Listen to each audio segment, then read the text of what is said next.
She was banished for saving a dying wolf. Then the Alpha King learned the wolf was his brother. Snow had fallen over Blackthorn territory for 3 days straight, and Ilara had learned to move through it without making a sound. She was used to being unseen. As an Omega with no family name and no one to speak for her, she had spent her whole life on the edges of pack gatherings, listening more than talking, watching more than being watched.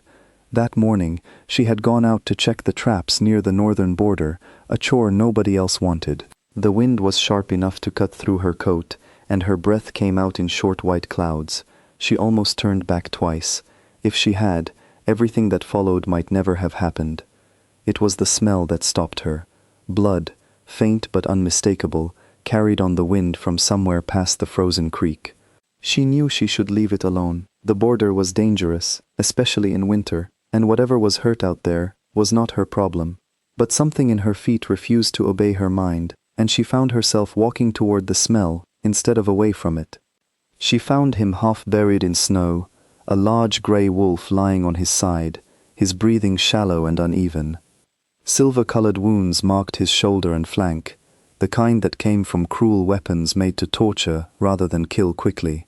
His eyes were closed. For a moment, she thought he was already gone. Then his chest rose, just barely, and she made her choice. She did not know whose wolf he was. She did not know if helping him would be forgiven or punished. All she knew was that he was dying, and she could not walk away and let that happen while she still had 2 working hands. It took everything she had to drag him back to her den, stopping every few minutes to catch her breath, her muscles screaming in protest. By the time she reached her small shelter at the edge of the territory, her arms were shaking and her fingers had gone numb. She built up her fire, packed snow against his wounds to slow the bleeding, and gave him the last of her dried meat, softened with warm water, and pressed gently past his lips. For 3 days she barely slept. She kept watch over him through the night, refilling water, checking his breathing, keeping the fire alive even when it meant going without warmth herself. She talked to him sometimes, quiet nonsense meant to fill the silence, though she never expected him to hear her. On the 3rd night his eyes opened. They were a deep amber color, clouded with pain but alert. He looked at her the way someone looks at a person they cannot quite believe is real.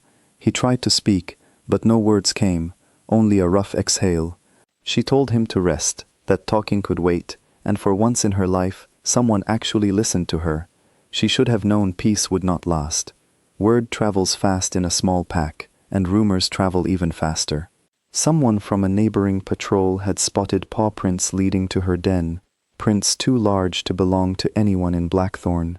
By the following morning, 3 pack warriors arrived at her door, and by afternoon, she was standing before the pack elders, with her hands trembling at her sides.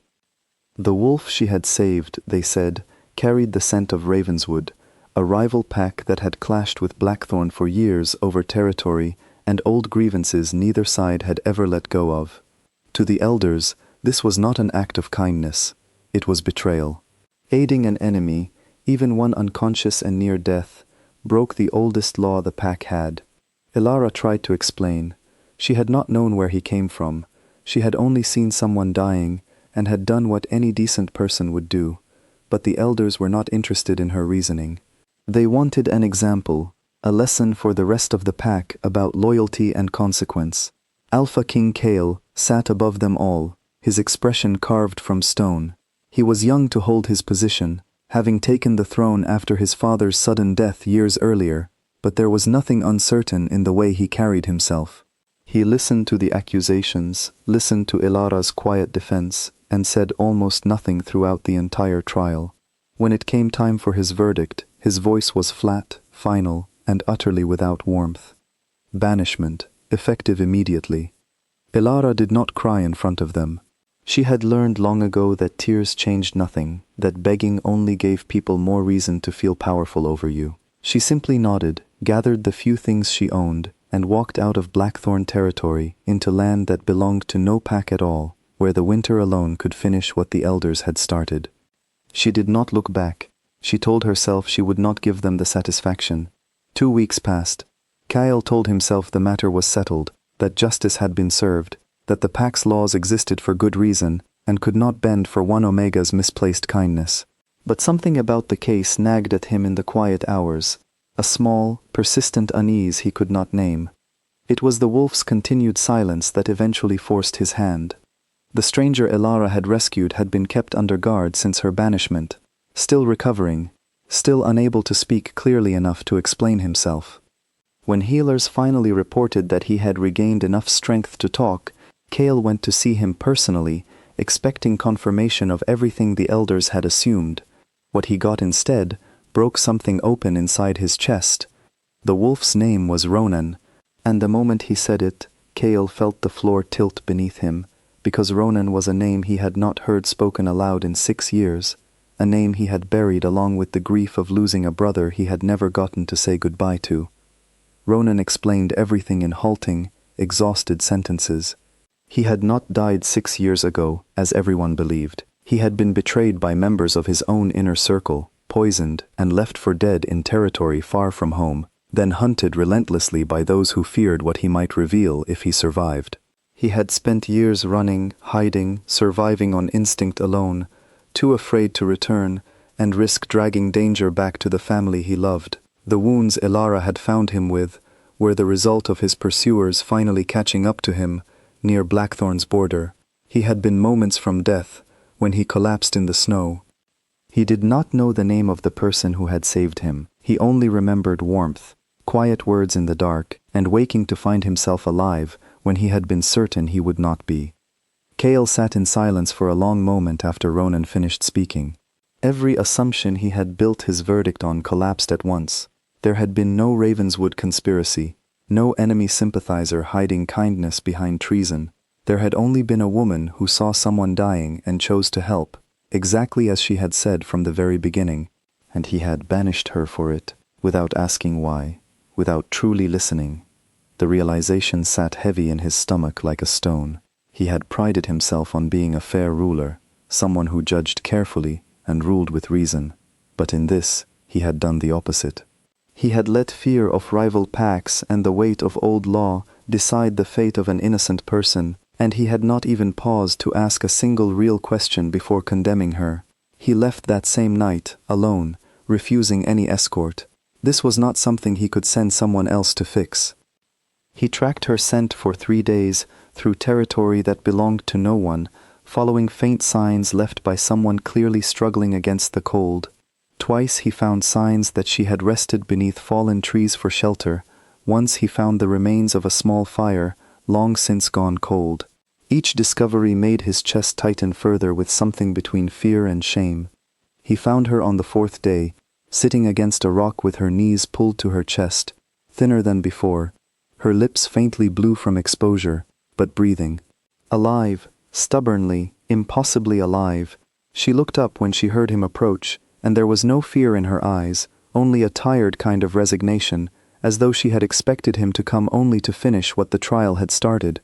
Kale did something no alpha in Blackthorn's long history had ever done. He knelt in the snow before her, lowering himself to her level, in a gesture of respect reserved for no one beneath a king's rank. He told her everything, about Ronan, about the 6 years of grief he had carried in silence, about the mistake he had made in judging her without asking a single honest question. His voice, usually so controlled, cracked slightly as he admitted that his own pride and fear had blinded him to the truth sitting right in front of him. Elara listened without interrupting, her expression unreadable at first. When he finished, she was quiet for a long moment, studying him as though deciding whether his words carried any real weight. Then she asked the only question that mattered to her. Was Ronan alive because of what she had done? Kale nodded, unable to speak past the emotion tightening his throat. Something in her shoulders loosened then, a tension she had been carrying long before the trial, long before the banishment. She had not saved Ronan to be rewarded or recognized. She had saved him because letting him die when she could help had never been an option in her mind.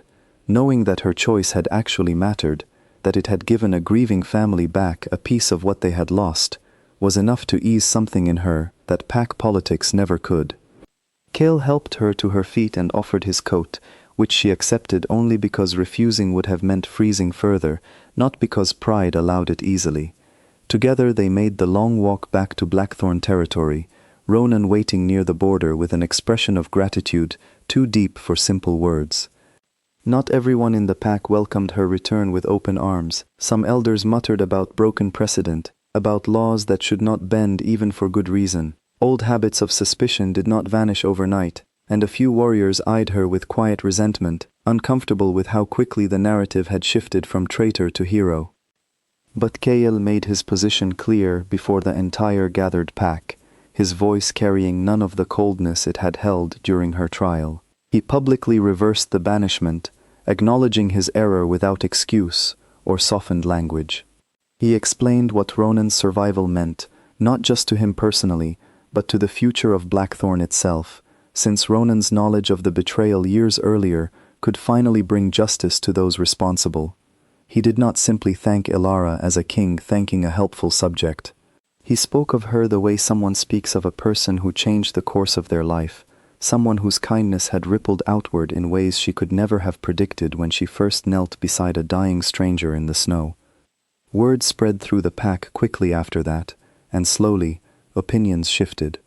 Warriors who had once looked at her with suspicion began greeting her with quiet nods of respect. Even the elders, though slower to admit fault outright, softened their treatment of her considerably, some privately acknowledging that perhaps compassion deserved more weight in their laws than pride had allowed. Ronan, once fully recovered, made it a point to personally thank Ilara every time their paths crossed, often bringing her small gifts of food or firewood as tokens of gratitude that words alone could not fully express. Over time, a genuine friendship grew between them, built on the simple, unshakable fact that she had chosen to help him when she had every reason not to. As for Kael, something in him had changed permanently after that winter.